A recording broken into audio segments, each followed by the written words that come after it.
conoce todas nuestras luchas y solo Él nos sostendrá. No hay cual Jesús, otro fiel amigo, no lo hay, no lo hay. No hay otro amor como el de Cristo, no lo hay, no lo hay. Ha prometido estar conmigo hasta el fin, hasta el fin. Conoce todas nuestras luchas y solo Él nos sostendrá. No hay cual Jesús, otro fiel amigo, no lo hay, no lo hay. Dios, estamos en las mejores manos, las manos de Cristo. Así en pie recibimos al hermano Bolívar con la predicación en esta primera hora.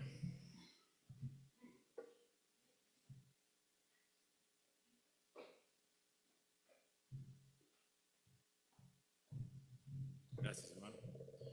Buenas tardes, hermanos, que el Señor les bendiga. Si gustan, toman asiento para no dejarlos de pie mucho rato. Bueno, siempre es un privilegio merecido poder compartir la palabra de Dios. Yo siempre he dicho que uno no es quien como para ni siquiera repetir las palabras que salieron de la boca del Señor, pero bueno, pues Él nos permite hacerlo. Y el día de hoy yo les pido que por favor tomen sus Biblias y busquen el libro de Apocalipsis. Vamos a leer el capítulo 3. Déjenme nada más acomodarme aquí un poquitico, hermanos. Yo lo voy a leer y ustedes me siguen con su vista. Vamos a ver. Dice acá: escribe al ángel de la iglesia en Sardis, el que tiene los 7 espíritus y las 7 estrellas, dice esto: yo conozco tus obras, que tienes nombre de que vives y estás muerto. Sé vigilante y afirma las otras cosas, que están para morir, porque no he hallado tus obras perfectas delante de Dios. Acuérdate pues de lo que has recibido y oído y guárdalo y arrepiéntete, pues si no velas, vendré sobre ti como ladrón y no sabrás a qué hora vendré sobre ti. Pero si tienes unas pocas personas en Sardis que no han manchado sus vestiduras y andarán conmigo en vestimentas blancas, porque son dignas. El que venciere será vestido de vestiduras blancas, y no borraré su nombre del libro de la vida, y confesaré su nombre delante de mi Padre y delante de sus ángeles.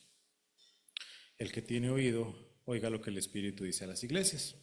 Escribe al ángel de la iglesia en Filadelfia: esto dice el santo, el verdadero, el que tiene la llave de David, el que abre y ninguno cierra, y cierra y ninguno abre. Yo conozco tus obras, y aquí he puesto delante de ti una puerta abierta, la cual nadie puede cerrar, porque aunque tienes poca fuerza, has guardado mi palabra y no has negado mi nombre. He aquí yo entrego de la sinagoga de Satanás a los que dicen ser judíos y no lo son, sino que mienten. He aquí yo haré que vengan y se postren a tus pies y reconozcan que yo te he amado. Por cuanto has guardado la palabra de mi paciencia, yo también te guardaré de la hora de la prueba que ha de venir sobre el mundo entero, para probar a los que moran sobre la tierra. He aquí yo vengo pronto, retén lo que tienes, para que ninguno tome tu corona. Al que venciere, yo lo haré columna en el templo de mi Dios, y nunca más saldrá de ahí, y escribiré sobre él el nombre de mi Dios y el nombre de la ciudad de mi Dios, la nueva Jerusalén, la cual desciende de los cielos, del cielo, de mi Dios, y mi nombre nuevo. El que tiene oído, oiga lo que el Espíritu dice a las iglesias. Y escribe al ángel de la iglesia en la Odisea: he aquí el amén, el testigo fiel y verdadero, el principio de la creación de Dios, dice esto: yo conozco tus obras, que ni eres frío ni caliente. Ojalá fueses frío o caliente. Pero por cuanto eres tibio y no frío ni caliente. Te vomitaré de mi boca, porque tú dices, yo soy rico y me he enriquecido, y de ninguna cosa tengo necesidad. Y no sabes que eres un desventurado, miserable, pobre, ciego y desnudo. Por tanto, yo te aconsejo que de mí compres oro refinado en fuego, para que seas rico, y vestiduras blancas para vestirte, y que no se descubra la vergüenza de tu desnudez, y unge tus ojos con colirio para que veas. Yo reprendo y castigo a todos los que amo, sé pues celoso y arrepiéntete. He aquí yo estoy a la puerta y llamo. Si alguno oye mi voz y abre la puerta, entraré a él y cenaré con él y él conmigo. Al que venciere le daré que se siente conmigo en mi trono, así como yo he vencido y me he sentado con mi Padre en su trono. El que tiene oído, oiga lo que el Espíritu dice a las iglesias. Oramos, hermanos. Padre Celestial, queremos darte las gracias por estar en tu casa, porque nos podemos congregar libremente, Señor, en tu casa. Queremos pedirte que bendigas este mensaje, que me ayudes, Señor, a que lo que salga de mi boca sea tu palabra, no mis opiniones personales, Señor, que el mensaje sea edificación para cada uno acá, según sea la necesidad que cada uno tenga, y si aquí hay alguien que no te conoce, pues que sea el día en que sea convencido por el Espíritu Santo de su necesidad de Cristo, Señor. Te lo pedimos en el nombre de tu Hijo Jesucristo. Amén. Bien, hermanos, yo le mandé una imagen al hermano Dani, nada más para mostrarles un par de cosas, hermanos. Bueno, eso es un mapa, ¿verdad? Entonces, me voy a llevar esto. Es el mapa de las 7 iglesias que se mencionan en el libro de Apocalipsis. Nosotros acabamos de leer Apocalipsis 3, que tiene las últimas 3, y Apocalipsis 2 tiene las primeras 4, de las cuales no vamos a hablar, pero las vamos a ver aquí nada más. Empiezan en Éfeso, Esmirna, Pérgamo, Tiatira, Sardis, Filadelfia y la Odisea, ¿verdad? Esto que se ve aquí, hermanos, es el mar Egeo, ¿verdad? Todo esto que se ve aquí es el mar Egeo. Ahí me faltó colorcito, pero esto es el mar para que ustedes no se confundan. Y eso que está ahí es lo que en la antigüedad se conocía como la provincia romana de Asia Menor, ¿verdad? Para nosotros Asia es un continente, pero en aquellos momentos era una provincia romana. Y lo que está señalado ahí como con anaranjado son las principales rutas, ¿verdad? Ustedes saben que en el Imperio Romano hay un dicho: todos los caminos conducen a Roma, ¿verdad? Entonces, era cierto que los romanos tenían una red de caminos que de verdad llevaba prácticamente desde cualquier punto del imperio hasta la capital.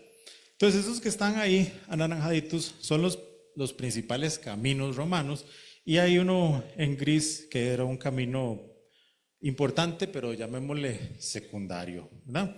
Entonces, Éfeso era un puerto, era la segunda ciudad más importante del Imperio Romano. Esmirna, otro puerto, y de ahí ya pues las otras ciudades que se mencionan ahí eran más hacia adentro de la provincia romana, ¿verdad? Bien, eso era lo que les quería mostrar con eso. Creo que ya no necesitamos proyectarlo, ¿verdad? Muy bien, hermanos, entonces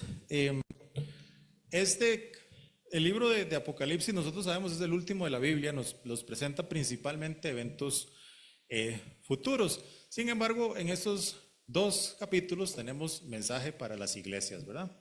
Las iglesias de Asia Menor. Actualmente, donde están esas iglesias, se conoce hoy como Turquía. Tristemente, hermanos, Turquía es un país primordialmente musulmán. A pesar de que el evangelio, llamémosle, floreció ahí en el primer siglo, hoy es un lugar primordialmente musulmán. Yo no les voy a hablar de las épocas de la iglesia, hermanos. Lo que yo quiero enfocarme es más que todo en el contexto de los lugares y cómo eso influye el mensaje que el Señor Jesucristo le dio a cada una de estas iglesias, y desde luego sacar lecciones para nosotros, porque de nada nos sirve analizarlos a ellos si nosotros no sacamos algo para nuestra propia vida, ¿verdad?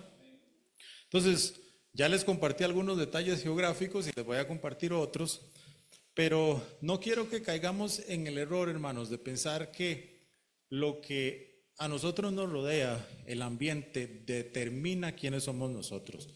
Porque yo les voy a compartir cosas y usted va a decir, bueno, sí tiene sentido lo que el Señor Jesucristo les dijo a ellos.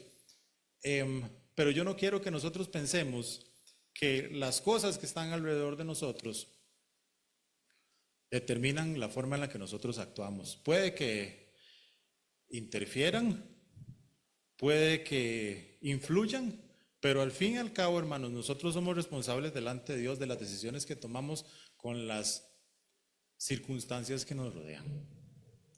Entonces, las circunstancias son las circunstancias, no siempre las podemos cambiar, hermanos. A veces nos gustaría no estar en las circunstancias en las que estamos, sin embargo, somos nosotros, de manera individual, los que determinamos qué hacemos con eso. Y yo no quiero darles a ustedes una mala impresión de que estas iglesias les pasó X o Y por el lugar en el que estaban. Por el contrario, ellos eran responsables delante de Dios de lo que hacían. Y otra de las grandes lecciones, hermanos, yo creo que es que Cristo siempre ha usado cosas con las que nosotros estamos familiarizados para enseñarnos a nosotros. Y vamos a ver cosas que para estas iglesias eran normales. Ellos entendían perfectamente, no como nosotros, que tal vez no las entendemos, pero para ellos eran cosas normales. Y entonces lo que yo quiero que entendamos también, hermanos, es que el Señor Jesucristo siempre va a usar cosas de nuestra propia vida para enseñarnos grandes lecciones a nosotros también.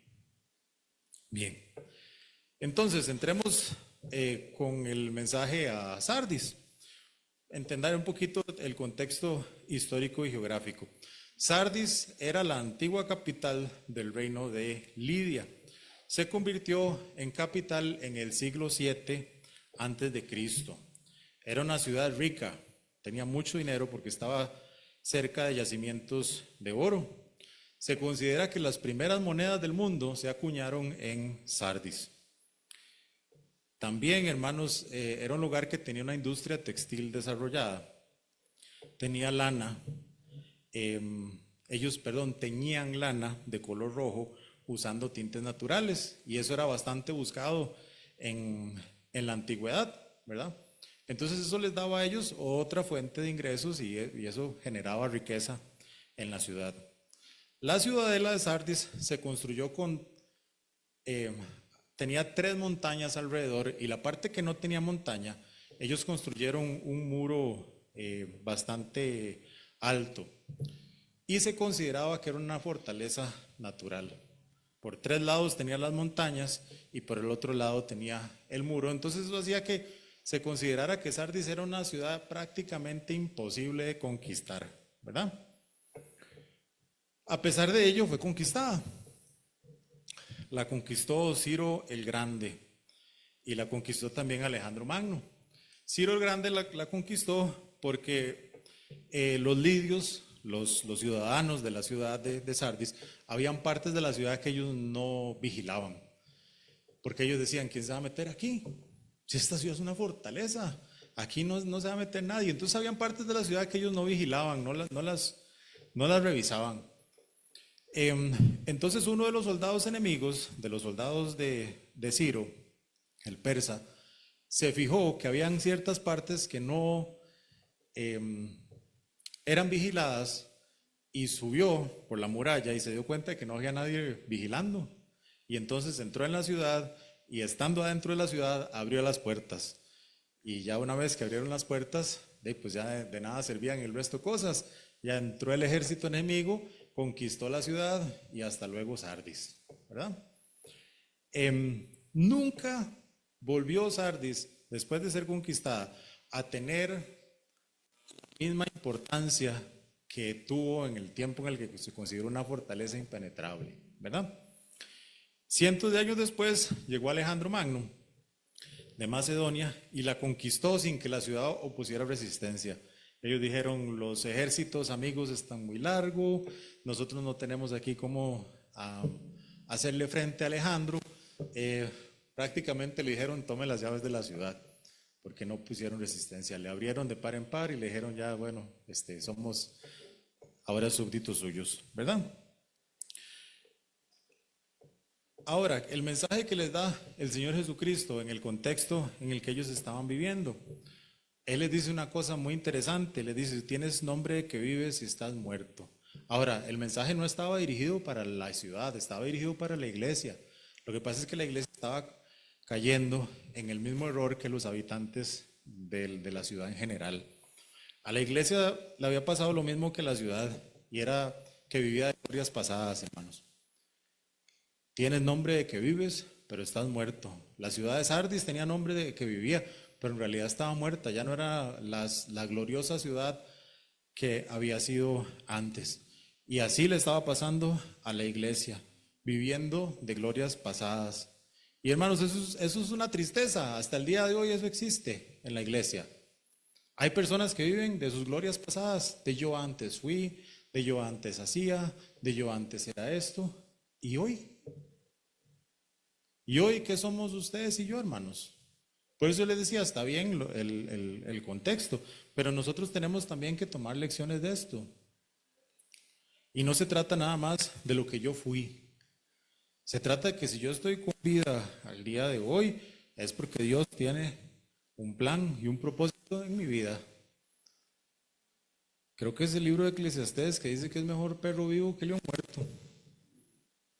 Entonces, o al día de hoy, nosotros tenemos algo que hacer, pero no podemos vivir de glorias pasadas, hermanos, de lo que nosotros en alguna ocasión fuimos y en alguna ocasión hicimos, ¿verdad? Tienes nombre de que vives y estás muerto. Sé vigilante. Si no velas, vendré a ti como ladrón. Y esto lo sabían muy bien los habitantes de Sardis, porque a ellos se les habían metido como ladrón y habían conquistado la ciudad. Y sabían que si uno deja sin velar, si uno deja sin cuidar ciertas partes de la vida, eso equivale a caída. Que la falta de vigilancia, si usted lo quiere ver así, es sinónimo de caída.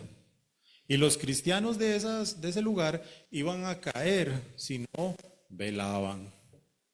Si no ponían cuidado en sus propias vidas, iban a caer. Hermanos, ¿a qué me refiero con cuidado en sus propias vidas? Que el pecado usted le da una endija y se mete en su vida. Y en la mía. Las licencias, los permisos. No, yo creo que yo a ese culto no voy a ir. Es un permiso. Yo creo que hoy yo no voy a leer la Biblia, de por sí. Un permiso. Yo creo que yo puedo escuchar esta canción. Un permiso, hermanos. Y el problema es que cuando uno se da esa clase de permisos en la vida cristiana, termina pagándola muy caro, hermanos. Termina pagándola con derrota espiritual.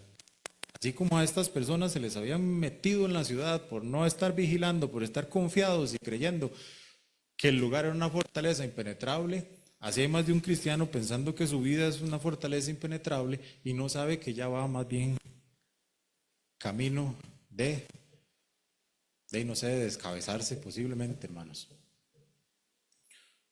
Sé vigilante, si no velas, vendré a ti como ladrón.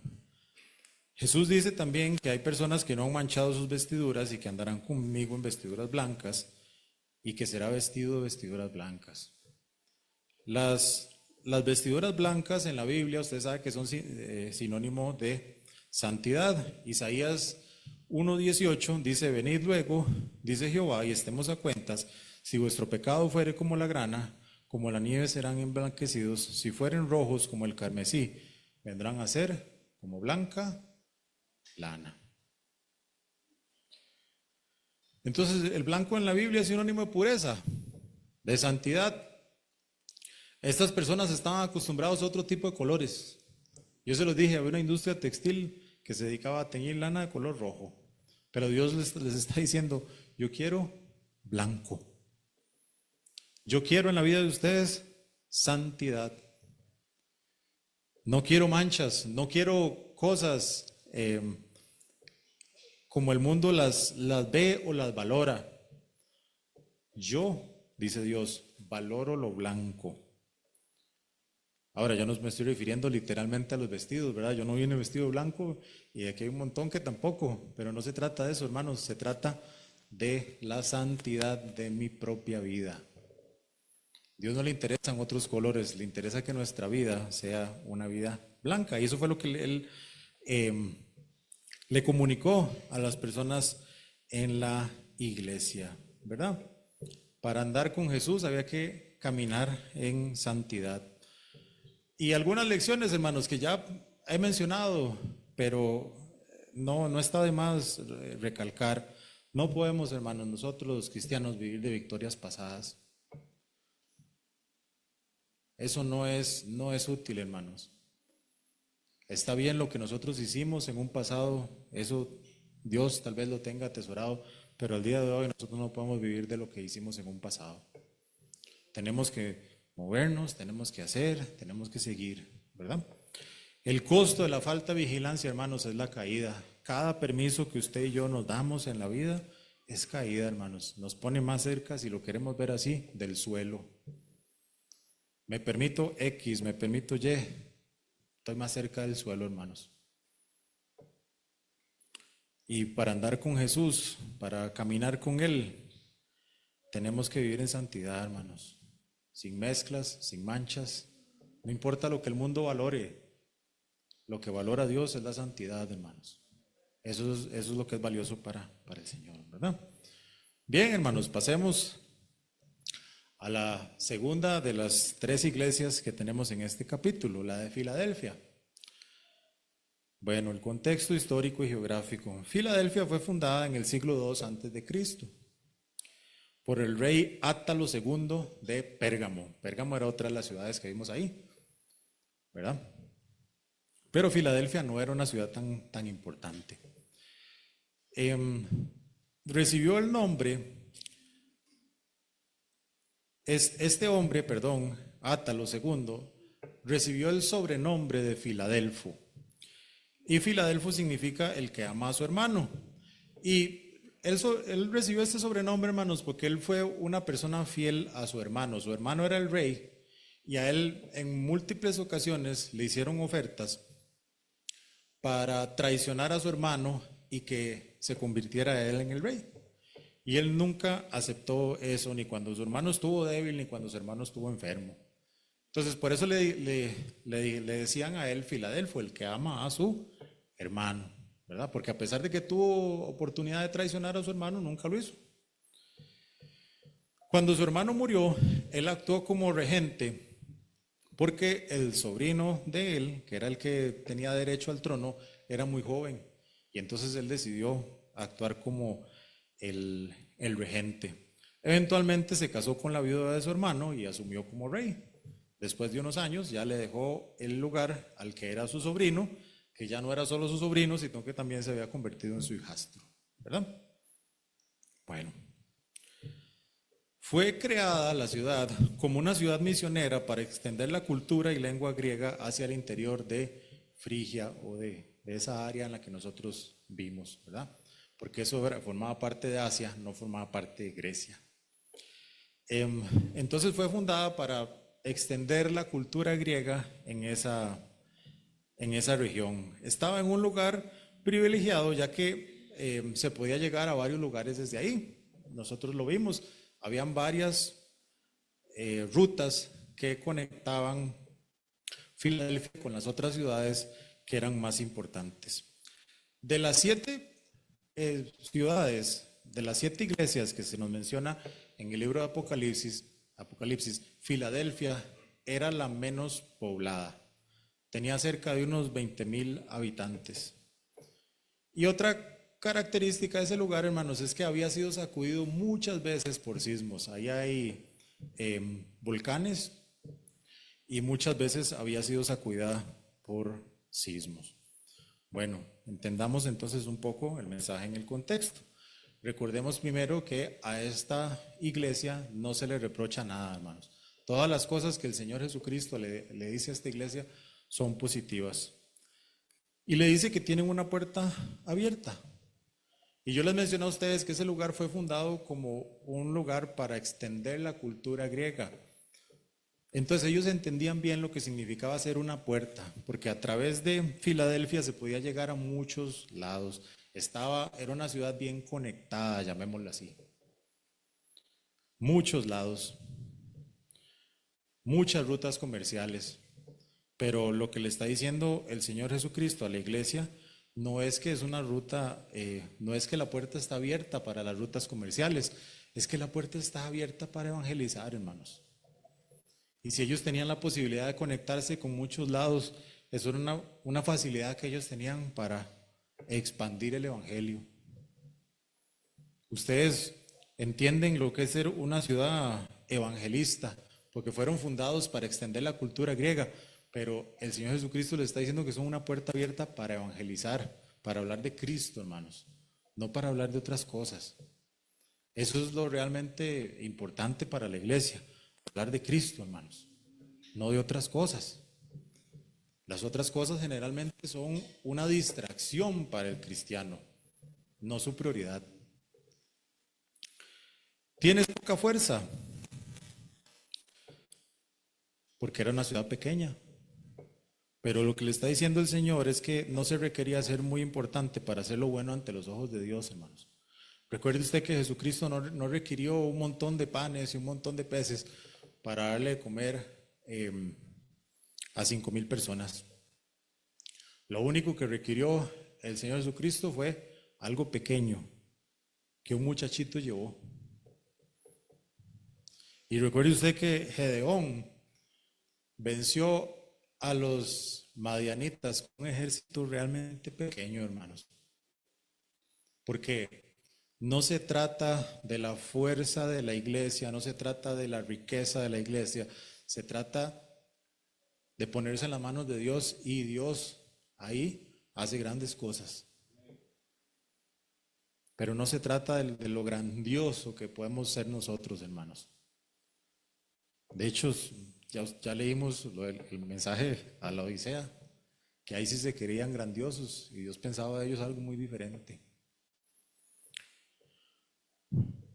Vaya por favor a 2 Corintios 12.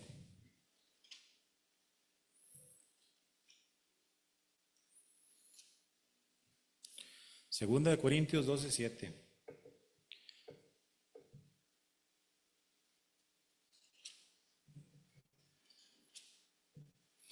Dice: y para que la grandeza de las revelaciones no me exaltase desmedidamente, me fue dado un aguijón en mi carne, un mensajero de Satanás que me abofetee para que no me enaltezca sobremanera. Respecto a lo cual 3 veces he rogado al Señor que lo quite de mí, y me ha dicho: bástate mi gracia, porque mi poder se perfecciona en la debilidad. Y ve aquí esto: por tanto, de buena gana me gloriaré más bien en mis debilidades, para que repose sobre mí el poder de Cristo. Ve cómo la clave no es el poder individual de cada creyente, hermanos. La clave es el poder de Cristo en la vida de cada uno de nosotros. Y también ese pasaje se nos ha explicado que cuando nosotros nos entendemos débiles y sabemos, por ejemplo, reconocer nuestra debilidad ante el pecado, eso nos hace fuertes.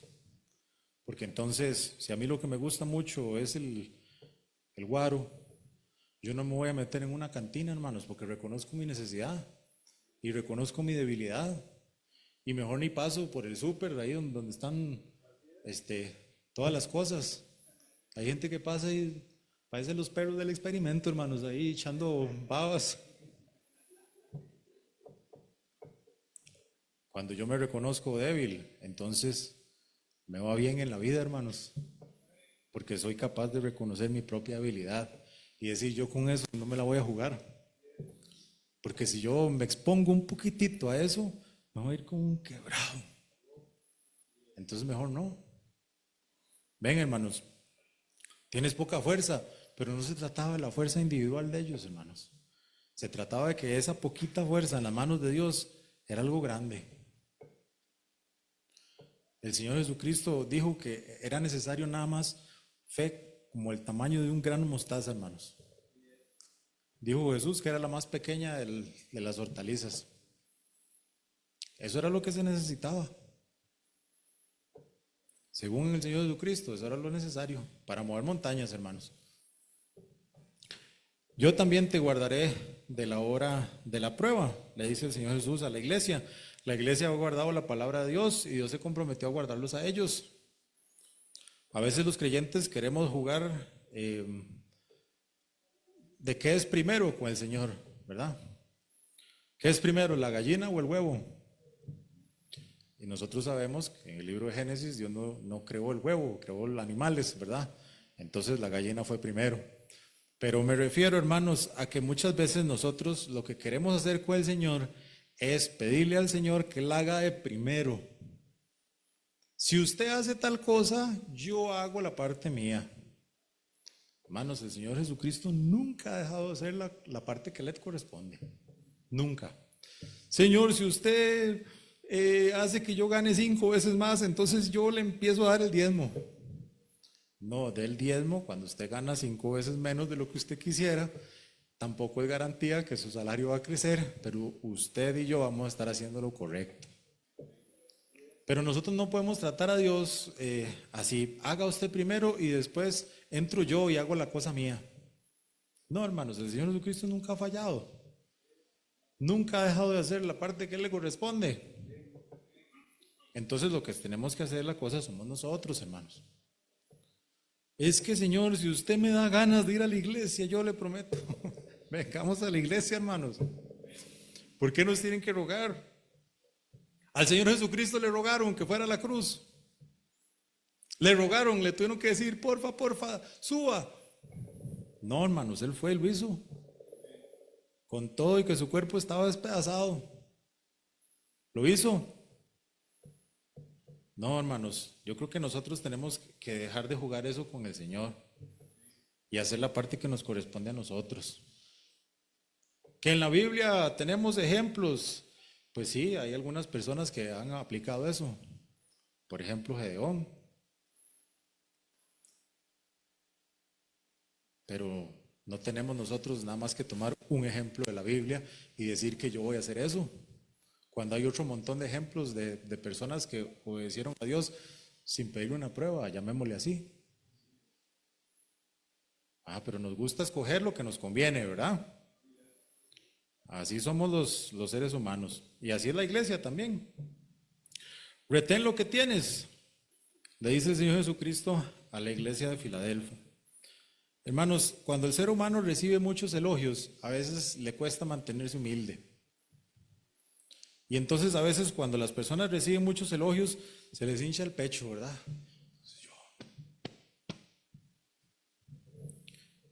Esto lo hice yo, y yo.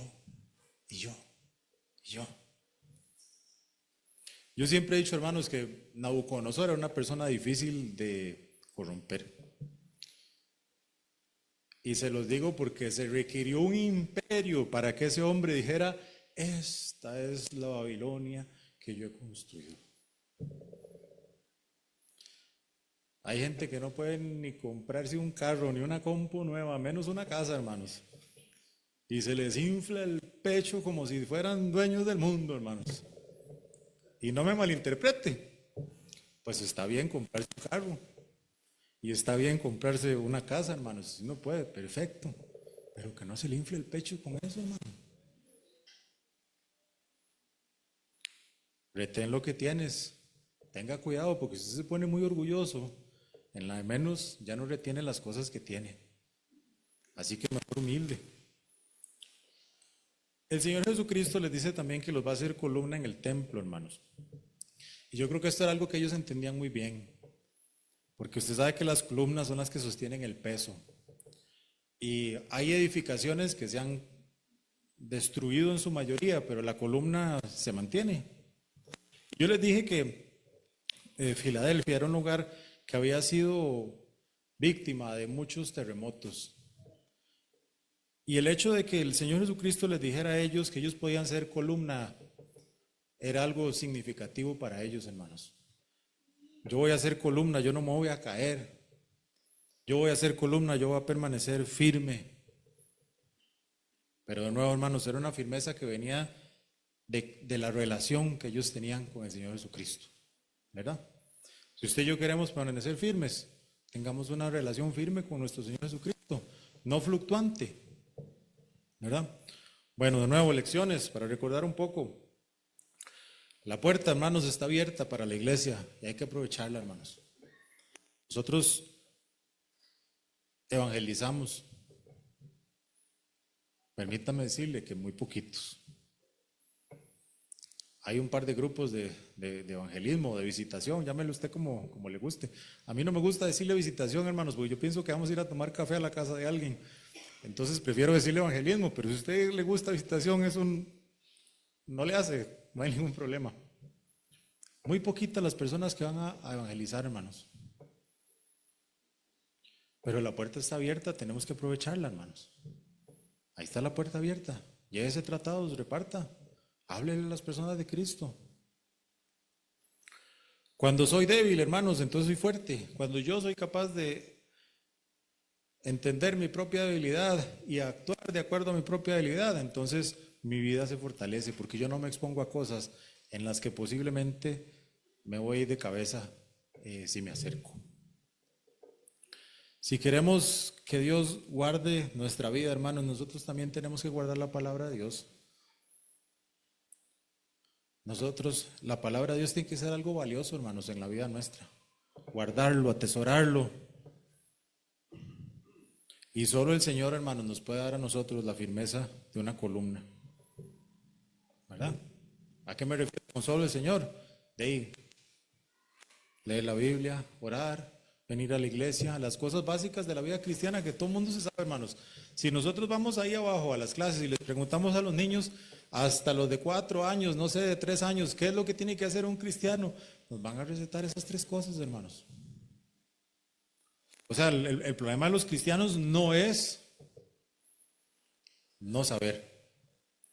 El problema de los cristianos muchas veces es no hacer.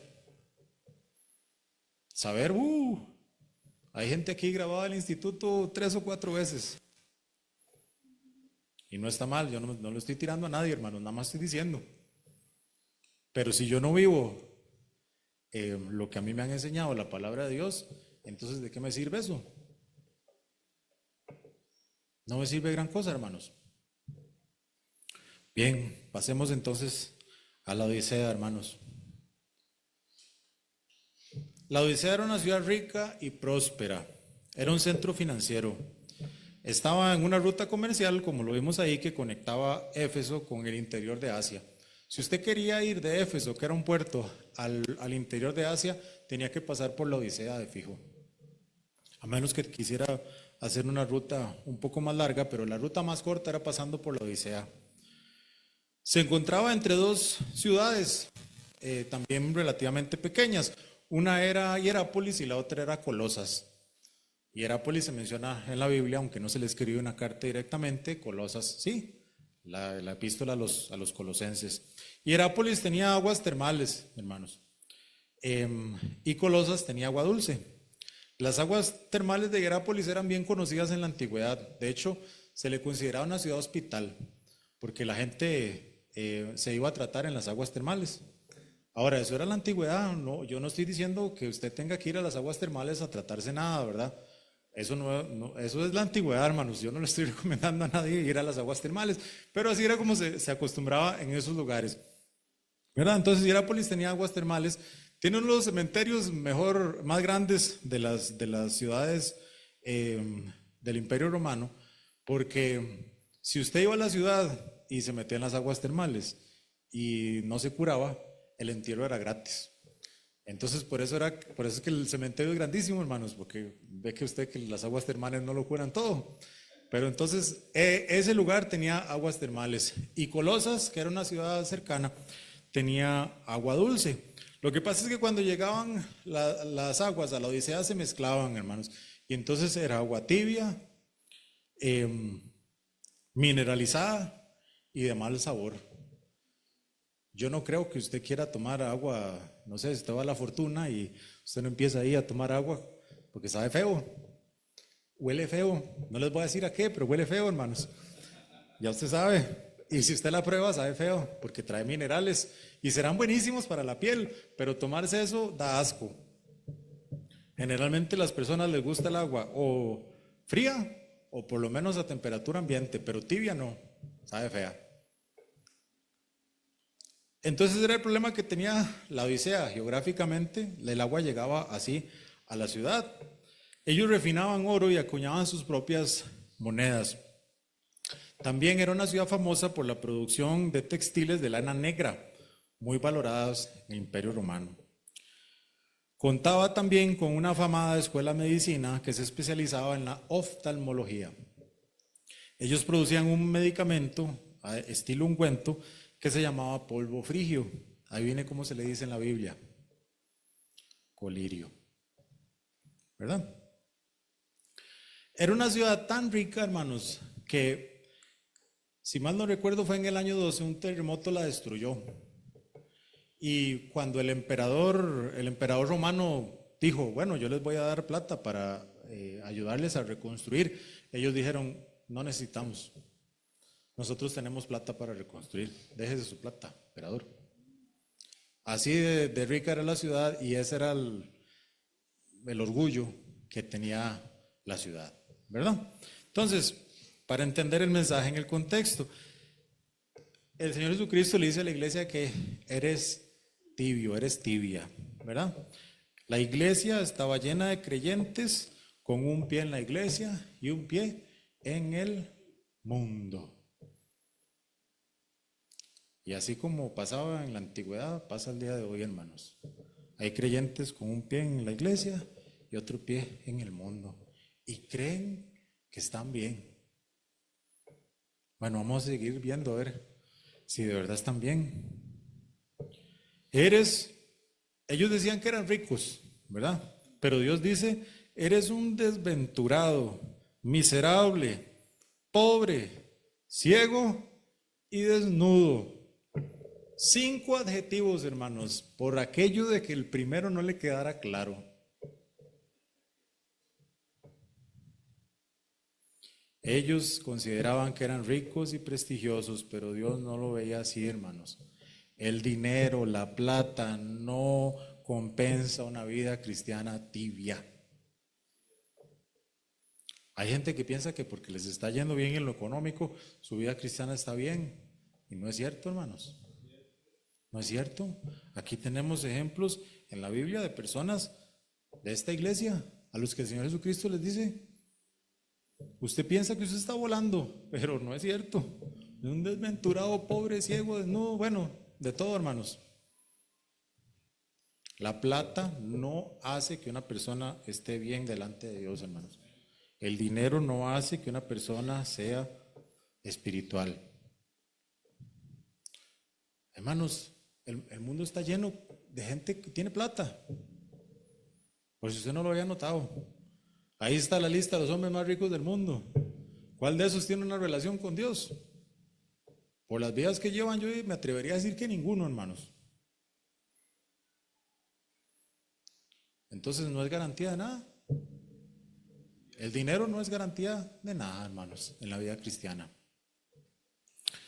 Te aconsejo, les dice el Señor Jesús, que de mí compres oro refinado en fuego. Y usted sabe que el fuego en la Biblia representa la prueba. En 1 de Pedro 1:7, lo vamos a buscar.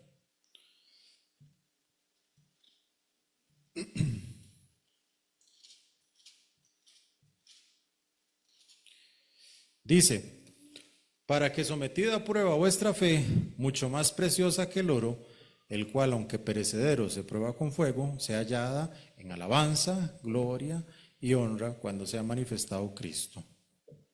Aquí nos habla de una fe sometida a prueba, como el oro prueba, como el fuego prueba el oro. La fe se ejercita más en la prueba, hermanos. El carácter cristiano se forja en la prueba, ¿verdad? Entonces Dios les está diciendo que ellos tienen que comprar oro refinado, no lo que ellos creen que es valioso, sino lo que Dios considera que es valioso. Compra vestiduras blancas, Nuevamente, hermanos, es la segunda referencia en este capítulo que tenemos a vestiduras blancas, porque no se trata de lo que el mundo valore, sino que se trata de la santidad que el Señor valora. Yo les dije a ellos que en este lugar había una industria de lana negra y que era muy valiosa, pero Dios no quiere que ellos piensen en lo que para la ciudad o para su tiempo es valioso, es lo que para Dios es valioso, hermanos, que es la santidad. Vestiduras blancas. Eso era lo que ellos tenían que vestirse, de santidad, ¿verdad? Y les dice, hermanos, que unjan sus ojos con colirio. Pero no se trataba del polvo frigio que vendían ahí, del lugar oftalmológico que existía en la ciudad. Se trata, hermanos, de lavarse, por decirlo de alguna manera, los ojos con la palabra de Dios para que entonces nosotros podamos ver las cosas de la misma manera en la que Dios las ve. Hay un himno que dice, oh Dios de mi alma, sé tú mi visión. Que nosotros nos pongamos, hermanos, si usted lo quiere ver, los lentes de Cristo y empecemos a ver las cosas como el Señor Jesucristo las ve, hermanos. Si algo es malo, ¿para quién es malo, hermanos? ¿Es malo para el mundo o es malo para Dios? No, déjenme ponerme los ojos del Señor Jesucristo. Ahora sí veo, ve, ahora sí veo. Entonces esto es malo para Dios. Y si es malo para Dios, entonces ¿qué? Yo no lo tengo que hacer, hermanos. Pero es ponerse los ojos del Señor, hermanos. Porque este mundo está lleno de filosofías y de cosas que no tienen nada que ver con el Señor. Es más, la mayor parte de las cosas que nosotros vemos en las noticias, en el tele, en X y en Y, están influenciados por el mismo diablo, hermanos. Usted dice, yo no estoy viendo nada malo. Ahí pasa la gente metida 4 o 5 horas viendo programas de televisión, ahí en servicios de streaming. Para no decir el nombre, hermanos, porque no nos dan nada, como dice el hermano pastor, ¿verdad? Eso no es malo, pero si eso le quita tiempo a usted de leer la Biblia, eso es malo. Si usted y yo lo primero que hacemos es revisar redes sociales antes de leer la Biblia, ¿estará bien eso? Vean, hermanos, ustedes saben que junio es el mes de los ladrones del arco iris. Yo así les llamo porque se robaron el arco iris. El arco iris es un símbolo de la promesa de Dios. Pero ahí andan con banderas para arriba y para abajo. Y hay gente que cede, cristianos que ceden ante esas cosas, hermanos. Ahora, vamos a separar las cosas. Dios ama al pecador, pero no ama al pecado, hermanos. Entonces yo no puedo dejar que a mí me laven el cerebro con ese tipo de filosofías. Eso es un ejemplo, hermanos. Hay otras cosas. Yo no puedo dejar que a mí me laven el cerebro con esas filosofías si la Biblia en Romanos 1 habla muy claro acerca de eso. Eso es un ejemplo, hermanos, en los que el mundo trata de amoldar al creyente. Usted sabe que esa palabra, no os conforméis a este siglo, que está en Romanos 12, es como un molde, hermanos. ¿Ustedes han usado moldes? Sí, el molde, lo que usted le eche al molde, toma la figura del molde. El mundo quiere que el cristiano tome la figura de un mundo que no busca agradar a Dios, hermanos. Entonces hay que ungir los ojos con la palabra de Dios, si lo quiere ver de esa manera, para que usted y yo empecemos a ver las cosas como Dios las ve y no como nosotros creemos que son, y no como el mundo nos ha dicho que son. Hermanos, en las escuelas, ¿qué le enseñan a la gente? ¿Cómo se creó el mundo? Evolución, incuestionable. Evolución. ¿Es una mentira? La Biblia dice otra cosa, hermanos. Dice que en el principio creó Dios. Entonces, Por más que a mí me intenten meter cosas, hermanos, si yo filtro todo a través de lo que dice la palabra de Dios, yo voy a saber qué es cierto y qué es mentira. Y entonces no voy a caer en la mentira. Unge tus ojos con colirio para poder ver las cosas como el Señor las ve, hermanos. Lecciones para nosotros. Vean, hermanos, algo muy triste que yo noto aquí. Hay más esperanza de un creyente frío que de uno tibio. Porque aquí el Señor dice, por cuanto no eres ni caliente ni frío. Usted sabe que estar caliente en la Biblia es sinónimo de fervor. Todavía el frío, hermanos, yo lo que entiendo es que una persona que está fría todavía escucha más y entiende un poco más que alguien que cree que está bien porque no se ha ido ni allá ni acá. Entonces yo no estoy tan mal porque no ve a aquellos lo que están haciendo, ya esos se fueron a la iglesia, de la iglesia ya no vienen, no sé qué, no sé cuánto. Se cree mejor el que viene una vez por mes. Entonces está tibio, cree que está mejor que los otros, pero no está bien.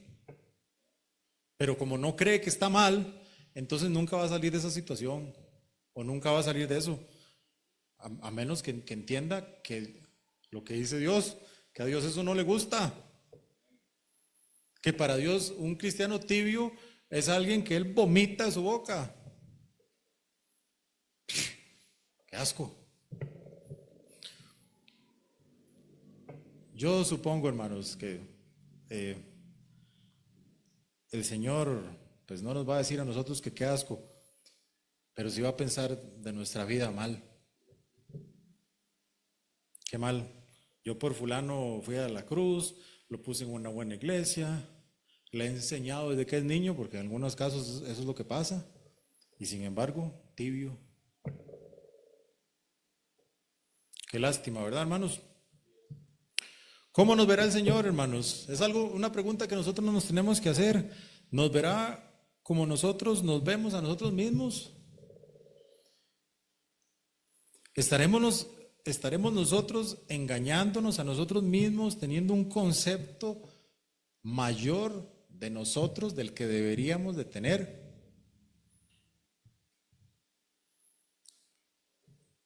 Es una pregunta válida, hermanos. ¿Cómo me ve el Señor a mí?